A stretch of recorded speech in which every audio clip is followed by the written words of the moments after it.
Hello friends, welcome to Deep education. Class 10 science का chapter आज दूसरा पढ़ने जा रहे हैं। इस चैप्टर को हम दो भागों में डिस्कस करेंगे। पार्ट फर्स्ट में चैप्टर का नाम है अम्ल, क्षारक एवं लवण। इसे अंग्रेजी में एसिड, बेस एंड सॉल्ट कहते हैं।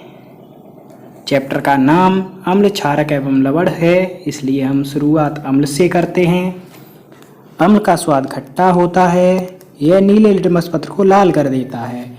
यानी जब कोई नीला लिटमस पत्र है वह इसके संपर्क में आने पर लाल हो जाता है। यदि लाल हो तो इसका रंग परिवर्तन नहीं होगा। यह जल के साथ मिलकर हाइड्रोजन धनायन देता है, जैसे हाइड्रोक्लोरिक अम्ल HCl, सल्फ्यूरिक अम्ल H2SO4, एसिटिक अम्ल CH3COOH। सिट्रिक अम्ल यह मुख्यतः नींबू में पाया जाता है। यदि नींबू के संपर्क में नीला लिटमस पत्र आता है तो वह लाल हो जाता है। अम्ल दो प्रकार के होते हैं, तनु अम्ल, सांद्र अम्ल। तनु अम्ल जिसमें अम्ल की मात्रा कम और जल की मात्रा अधिक होती है उसे तनु अम्ल कहते हैं। सांद्र अम्ल जिसमें अम्ल की मात्रा अधिक तथा जल की मात्रा कम होती है उसे सांद्र अम्ल कहते हैं। क्षारक क्षारक स्वाद में कड़वे होते हैं। यह लाल लिटमस पत्र को नीला कर देते हैं। यदि क्षार के संपर्क में लाल लिटमस पत्र आता है तो वह उसे नीला कर देता है, या यदि नीला लिटमस पत्र क्षार के संपर्क में आए तो वह नीला ही रहेगा, उसमें कोई परिवर्तन नहीं आएगा।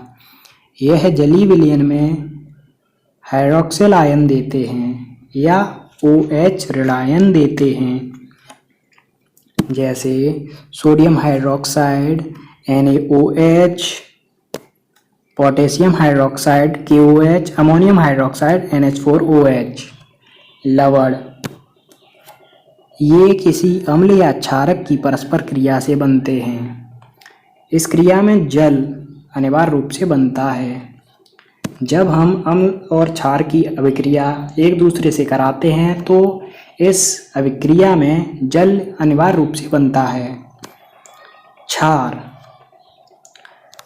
और क्षारक में बहुत अंतर होता है, तो इसे कृपया ध्यान से देखें और पढ़ें। क्षार इसे इंग्लिश में एल्काइल्स कहते हैं। क्षार ऐसे यौगिक हैं जो जलीय विलयन में H धनायन से संयोग करके लवण तथा जल बनाते हैं। एग्जाम्पल में calcium oxide, magnesium oxide, copper oxide, zinc oxide, sodium hydroxide, potassium hydroxide, ammonium hydroxide. सभी क्षारक क्षार होते हैं परंतु सभी क्षार क्षारक नहीं होते। या हम कह सकते हैं जो क्षारक जल में घुलनशील होते हैं उन क्षारकों को क्षार कहते हैं। आम भाषा में पढ़ें तो जो क्षारक पानी में घुलनशील होते हैं उन्हें क्षार कहते हैं, जैसे copper oxide, iron oxide, zinc oxide क्षार तो हैं क्योंकि ये अम्ल से संयोग करके लवण और जल बनाते हैं, परंतु जल में अविलय होने के कारण OH ऋणायन नहीं देते, अतः क्षारक नहीं हैं। सूचक किसी दिए गए विलयन में अम्ल तथा क्षारक की उपस्थिति दर्शाते हैं। इनका रंग या गंध अम्लीय व क्षारीय माध्यम में बदल जाता है। या हम कह सकते हैं सूचक वे पदार्थ हैं जो अम्लीय तथा क्षारीय माध्यम को दर्शाते हैं। सूचक तीन प्रकार के होते हैं, प्राकृतिक सूचक, कृत्रिम सूचक, गंधीय सूचक। कृत्रिम सूचक को संश्लेषित सूचक भी कहते हैं। प्राकृतिक सूचक वे सूचक जो स्रोतों से प्राप्त होते हैं प्राकृतिक सूचक कहलाते हैं। प्राकृतिक स्रोत जैसे पेड़ पौधे आदि, जैसे हल्दी, लिटमस, चाइना रोज आदि। कृत्रिम सूचक या संश्लेषित सूचक वे सूचक जो प्राकृतिक नहीं होते बल्कि यह रासायनिक पदार्थों द्वारा बनाए जाते हैं। जैसे मेथिल ऑरेंज, फिनोफ्थेलीन आदि। इनका उपयोग अम्ल व क्षारक की जांच के लिए होता है। गंधी सूचक, ऐसे पदार्थ जिनका गंध अम्लीय या क्षारीय माध्यम में बदल जाता है, ऐसे पदार्थों को गंधी सूचक कहते हैं। जैसे वेनिला, प्याज, लौंग आदि। अम्ल व क्षारकों के रासायनिक गुणधर्मों को पढ़ते हैं। जब धातु की क्रिया अम्ल व क्षारक के साथ कराते हैं तो हमें संगत धातु की लवण तथा हाइड्रोजन गैस प्राप्त होती है। आइए देखते हैं अम्ल के साथ अभिक्रिया कराने पर क्या प्राप्त होता है। जब अम्ल तथा धातु की अभिक्रिया हमने कराई तो हमें लवण तथा हाइड्रोजन गैस प्राप्त हुई। हमने हाइड्रोक्लोरिक अम्ल तथा जिंक लिया तो हमें जिंक क्लोराइड तथा हाइड्रोजन गैस प्राप्त हुई। क्षारक के साथ जब धातु की अभिक्रिया कराई तो हमें लवण तथा जल प्राप्त हुआ। लवण तथा हाइड्रोजन गैस प्राप्त हुई।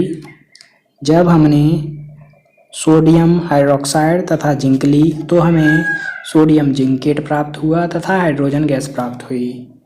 हाइड्रोजन गैस की जांच, टेस्टिंग ऑफ हाइड्रोजन गैस। अभिक्रिया के दौरान जब हमने जलती हुई मोमबत्ती को परख नली के पास ले गए तो हमें ध्वनि उत्पन्न हुई।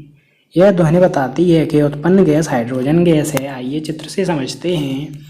जब हमने परख नली में एथन सल्फ्यूरिक अम्ल लिया तथा उसमें दानेदार जिंक के टुकड़े मिलाए तो हाइड्रोजन गैस के बुलबुले प्रवाह नली द्वारा साबुन के विलयन से होकर साबुन के बुलबुलों के रूप में ऊपर उठे। जब हमने जलती हुई मोमबत्ती उनके पास की तो हमें ध्वनि का एहसास हुआ।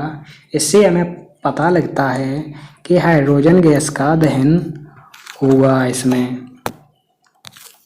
अम्ल व क्षारक की धातु कार्बोनेट तथा धातु बाइकार्बोनेट के साथ अभिक्रिया।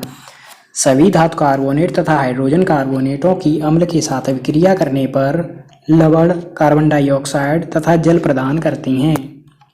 जब हमने अम्ल की धातु कार्बोनेट के साथ अभिक्रिया कराई, हमने अभिक्रिया के लिए हाइड्रोक्लोरिक अम्ल लिया तथा सोडियम कार्बोनेट लिया। इनकी अभिक्रिया कराई तो हमें सोडियम क्लोराइड तथा कार्बन डाइऑक्साइड और जल प्राप्त हुआ। जब हमने धातु बाइकार्बोनेट के साथ अभिक्रिया कराई तो हमने अभिक्रिया के लिए हाइड्रोक्लोरिक अम्ल तथा सोडियम हाइड्रोजन कार्बोनेट लिया तो हमें हाइड्रोजन क्लोराइड तथा कार्बन डाइऑक्साइड तथा जल प्राप्त हुआ।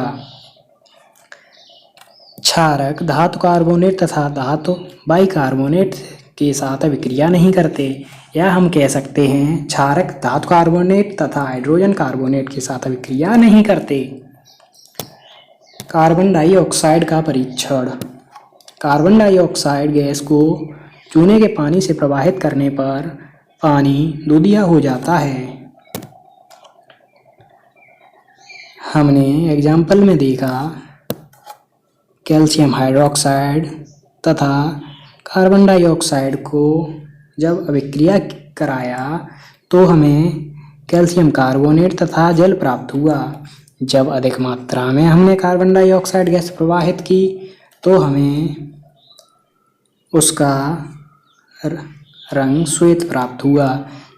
हमने कैल्शियम कार्बोनेट, जल तथा कार्बन डाइऑक्साइड गैस को अभिक्रिया कराया तो हमें CaHCO3 यानी कैल्शियम हाइड्रोजन कार्बोनेट प्राप्त हुआ। ग्राफ से समझते हैं।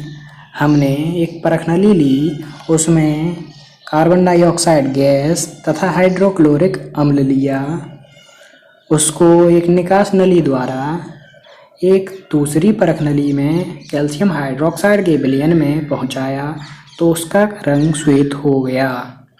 अम्ल व क्षारक की परस्पर अभिक्रिया। अम्ल व क्षारक की अभिक्रिया हमने की तो हमें लवण तथा जल प्राप्त हुआ।